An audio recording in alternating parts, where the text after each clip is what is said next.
다 같이 사도신경 하심으로 7월 19일 새벽 예배를 하나님께 올려드리도록 하겠습니다. 전능하사 천지를 만드신 하나님 아버지를 내가 믿사오며 그 외아들 우리 주 예수 그리스도를 믿사오니 이는 성령을 잉태하사 동정녀 마리아에게 나시고 본디오 빌라도에게 고난을 받으사 십자가에 못 박혀 죽으시고 장사한 지 사흘 만에 죽은 자 가운데서 다시 살아나시며 하늘에 오르사 전능하신 하나님 우편에 앉아 계시다가 저로서 산자와 죽은 자를 심판하러 오시리라. 성령을 믿사오며 거룩한 공예와 성도가 서로 교통하는 것과 죄를 사하여 주시는 것과 몸이 다시 사는 것과 영원히 사는 것을 믿사옵나이다. 아멘. 오늘 함께 읽으실 성경 본문 말씀은 이사야 44장 1절에서 20절 말씀인데 15절부터 19절만 읽도록 하겠습니다. 제가 가진 성경으로 구약 성경 1022페이지입니다. 이사야 44장 15절에서 19절 말씀입니다. 이 나무는 사람이 땔감을 삼는 것이거늘 그가 그것을 가지고 자기 몸을 덮기도 하고 불을 피워 떡을 굽기도 하고 신상을 만들어 경배하며 우상을 만들고 그 앞에 엎드리기도 하는구나. 그 중에 절반은 불에 사르고 그 절반으로는 고기를 구워 먹고 배불리며 또 몸을 덮게 하여 이르기를 아하 따뜻하다 내가 불을 보았구나 하면서 그 나머지로 신상 곧 자기의 우상을 만들고 그 앞에 엎드려 경배하며 그것에게 기도하여 이르기를 너는 나의 신이니 나를 구원하라 하는도다. 그들이 알지도 못하고 깨닫지도 못함은 그들의 눈이 가려서 보지 못하며 그들의 마음이 어두워져서 깨닫지 못함이니라. 마음에 생각도 없고 지식도 없고 총명도 없으므로 내가 그것의 절반을 불사르고 또한 그 숯불 위에서 떡도 굽고 고기도 구워 먹었거늘 내가 어찌 그 나머지로 가증한 물건을 만들겠으며 내가 어찌 그 나무 토막 앞에 굴복하려 말하지 아니하니. 아멘.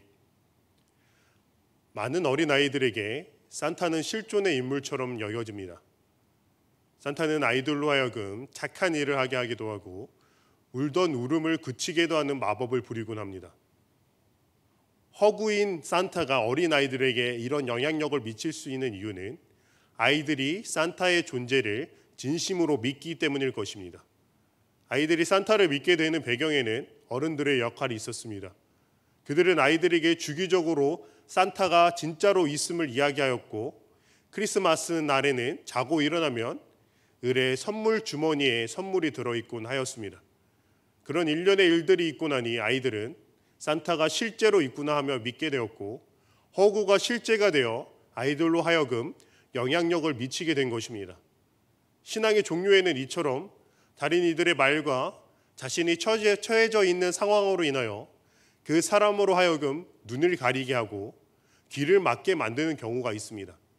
그렇게 하여 허구가 실제가 되어지고 그들에게 영향력을 행사하기 시작합니다. 오늘 본문은 처절한 상황으로 인하여 우상에게로 눈을 돌리는 이스라엘 백성들에게 하나님께서 어떤 분이신가 하는 것을 보여주고 있습니다. 그리고 그들이 어떠한 것과 하나님을 저울질하였는지를 말하며 하나님보다 그것을 더 신뢰하고 더 위대하게 여기는 그들에게 그러한 행동들이 얼마나 어리석은 일인지를 말해주고 있습니다.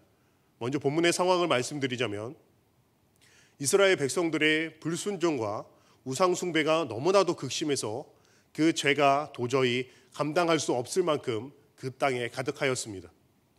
그런 이스라엘 백성들을 공의의 하나님께서 아수르와 바벨론을 통하여 심판하셨습니다. 이 심판의 목적은 그들을 괴롭히고 파괴하기 위함이 아니라 그들을 철저히 회복시키기 위함이었습니다. 그들은 이제 그들의 행위에 대한 회복을 위한 하나님의 심판을 감내해야만 했습니다. 그들의 포로 생활은 길었습니다. 세대가 변하였고 포로의 신분으로서 태어나는 사람들이 굉장히 많아졌으며 그들에게 있어 포로의 신분은 이제 낯선 것이 아니라 익숙한 것이 되어버렸습니다. 그들은 그들의 상황을 보며 회복하라는 하나님의 메시지를 깨닫고 하나님의 전달자가 되었어야만 했습니다. 그러나 이스라엘 백성들은 그러지 않았습니다. 그들은 하나님을 절대적으로 신뢰하기 믿기보다 자신들이 처한 상황만을 바라볼 뿐이었습니다. 그들은 하나님이 대체 어디 계시냐며 원망하고 오히려 우리가 믿는 하나님보다 바벨론이 믿는 신들이 더 위대한 것이 아니냐며 우상들에게 눈을 돌리기 시작하였습니다. 어쩌면 그들에게 있어 하나님은 딱 그 정도까지였던 것이라고 생각되어집니다. 그들에게 있어 하나님은 내가 필요로 할 때 그 필요를 채워주시는 분이며 그것을 위해서 그분께 예배하고 그분을 경배하는 것까지가 그들이 생각하는 그들과 하나님과의 관계가 아니었는지 한번 생각해 보게 되었습니다. 그들이 그렇게 생각하지 않았다면, 그들이 하나님을 내 삶의 주인이시며 이 모든 것을 주관하시는 절대자이심을 믿어 의심치 않았다면 아마도 끝까지 하나님을 신뢰하며 절망적인 상황 가운데서조차 하나님을 찾으며 매일같이 자신의 죄를 회개하며 하나님 앞에 울부짖었을 것입니다. 그렇지 않았기에 그들은 하나님에게서 눈을 돌려 다시 우상을 보며 나를 지켜주지 않을까, 나의 필요를 채워주지 않을까 하며 우상들에게 빌 뿐이었습니다. 그러나 그런 그들에게 오늘 본문의 하나님께서는 이렇게 말씀해 주십니다. 1절 말씀입니다. 나의 종 야곱, 내가 택한 이스라엘아, 이제 들으라. 하나님께서는 두 가지의 방법으로 이스라엘 백성들을 불러주고 계십니다. 첫째는 나의 종 야곱이라고 부르고 있습니다. 그리고 둘째는 내가 택한 이스라엘아라고 부르셨습니다. 야곱은 뒤꿈치를 옮겨쥐다라는 이름 뜻을 가지고 있습니다. 야곱은 그의 이름의 뜻대로 평생을 뭐든 붙잡으려 부단히도 애를 쓰던 사람이었습니다. 그가 그렇게 무엇인가 붙잡고자 노력했던 이유는 무엇이든 붙들어야 내가 안전하다라는 그런 생각을 가졌기 때문이었습니다. 야곱은 자신이 붙잡고자 하던 것을 붙잡기 위해서 수단과 방법을 가리지 않던 자였습니다. 그는 개인의 유익을 위해서, 또한 남의 것을 뺏기 위해서 친족을 속이기까지 한 자였습니다. 그런 자가 어느 날 야복 강가에서 하나님을 붙들자 그의 인생이 변하게 되었습니다. 그는 이제 더 이상 야곱이 아닌 이스라엘이라 불리우게 되었습니다. 그런데 오늘 본문에서 하나님께서는 이스라엘이라고 부르실 뿐만이 아니라 나의 종 야곱아라고도 부르고 계십니다. 이것은 하나님께서 이스라엘이라고 불리울 때뿐만이 아니라 야곱일 때에도 계속해서 하나님께서 그 야곱을 붙잡고 계셨다라는 것을 말하고 있는 것입니다. 야곱의 어떠한 행위로 인해서 하나님께서 이스라엘을 택하신 것이 아니라 온전히 하나님의 은혜로 계속해서 야곱을 붙잡고 계셨다라는 것입니다. 야곱의 어떠한 행위와 어떠한 믿음가 아니라 하나님의 은혜였다는 말입니다. 이것은 야곱이 하나님을 택하여 하나님을 붙잡은 것이 아니라 하나님께서 야곱을 택하시고 이전부터 지금까지 계속해서 붙잡으셨다는 것입니다. 이것이 하나님과 이스라엘의 관계의 진정한 정립인 것입니다. 하나님께서 그들을 붙잡아 오셨고 지금까지도 붙잡고 계시다는 것입니다. 그런 은혜의 하나님께서 자신이 택하신 이스라엘에게 이제는 들으라라고 말씀하고 계신 것입니다. 2절입니다. 너를 만들고 너를 모태에서부터 지어낸 너를 도와줄 여호와가 이같이 말하노라. 나의 종 야곱, 내가 택한 여수르나 두려워하지 말라. 너를 만들고 너를 모태에서부터 지어냈었으며 너를 도와줄 여호와라고 말씀하시며 자신이 어떤 분이신가를 다시 한번 말씀해 주고 계십니다. 이것은 하나님이 어떤 분이신지 너무나도 잘 말해주고 있는 본문입니다. 그들을 지으셨기에 그들을 가장 잘 아시며 또한 그들을 사랑하시는 이시며 그들에게 이같이 말씀하실 수 있는 권위자이심을 말씀하시고 계신 것입니다. 그런 하나님께서 그들에게 이제는 두려워하지 말라라고 말하고 있는 것입니다. 이어서 본문은 계속해서 하나님이 어떤 분이신지를 말씀해 주고 있습니다. 3절과 4절 말씀입니다. 나는 목마른 자에게 물을 주며 마른 땅에 시내가 흐르게 하며 나의 영을 내 자손에게 나의 복을 내 후손에게 부어주리니 그들이 풀 가운데서 솟아나기를 시냇가에 버들같이 할 것이라. 아멘. 목마른 자에게 물을, 마른 땅에 시내가 흐르게 한다는 이 말은 이스라엘을 바벨론에서 해방하실 분이심을, 하나님이 그 분이심을 말씀하고 있는 것입니다. 그리고 이어서 6절에서 정확한 선포를 다시 한번 해 주시는 것을 볼 수 있습니다. 6절입니다. 이스라엘 왕인 여호와, 이스라엘 구원자인 만군의 여호와가 이같이 말하노라. 나는 처음이요 나는 마지막이라. 나 외에 다른 신이 없느니라. 아멘. 이스라엘 왕이시며 구원자이신 만군의 여호와께서는 처음이시요 마지막이시며 그분 외에는 다른 신이 없음을 다시 한번 확실하게 선포하고 계십니다. 계속해서 하시는 말씀은 오직 그분만이 장차 올리를 선포하며 실현할 수 있음을 말하고 있습니다. 그분 외에 그 누구도 이러한 일을 행할 수가 없습니다. 그렇게 이스라엘 백성은 두려워하지도 겁내지도 않아도 되는 것입니다.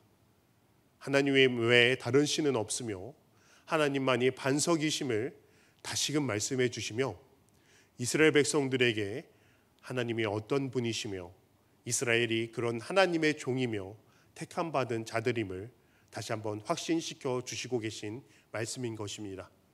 이어서 9절부터는 그들이 두려워하고 위대하다고 생각하며 어떤 이들은 섬기기까지 하는 우상의 정체가 어떠한 것인지 적나라하게 말씀해 주고 계십니다. 15절에서부터 17절 말씀입니다. 이 나무는 사람이 땔감을 삼는 것이거늘 그가 그것을 가지고 자기 몸을 덮게도 하고 불을 피워 떡을 굽기도 하고 신상을 만들어 경배하며 우상을 만들고 그 앞에 엎드리기도 하는구나. 그 중에 절반은 불에 사르고 그 절반으로는 고기를 구워 먹고 배불리며 또 몸을 덮게 하여 이르기를 아하 따뜻하다 내가 불을 보았구나 하면서 그 나머지로 신상 곧 자기의 우상을 만들고 그 앞에 엎드려 경배하며 거세게 기도하여 이르기를 너는 나의 신이니 나를 구원하라 하는도다. 아멘. 우상은 단순히 사람이 만드는 것일 뿐임을 확실하게 말해주고 있습니다. 우상은 단순히 나무일 뿐이며 그 나무는 사람이 땔감으로 삼아 몸을 덮게도 하며 떡이나 고기를 굽게 하는 용도로 사용함을 말해주고 있습니다.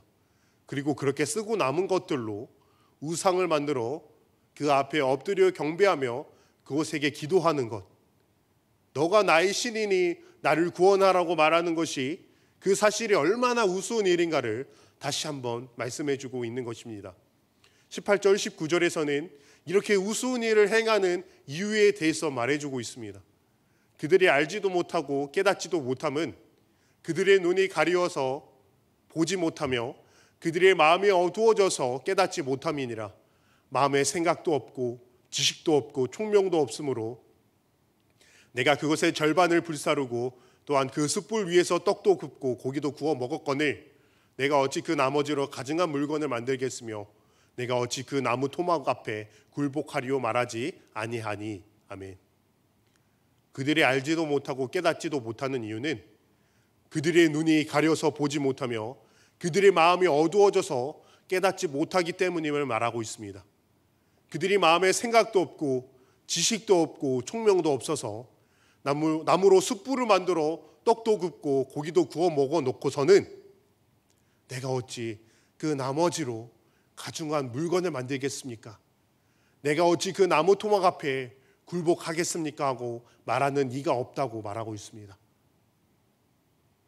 이렇게 제3자의 입장에서 들었을 때에는 18절 19절의 말씀은 아주 어처구니가 이가 없는 이야기입니다.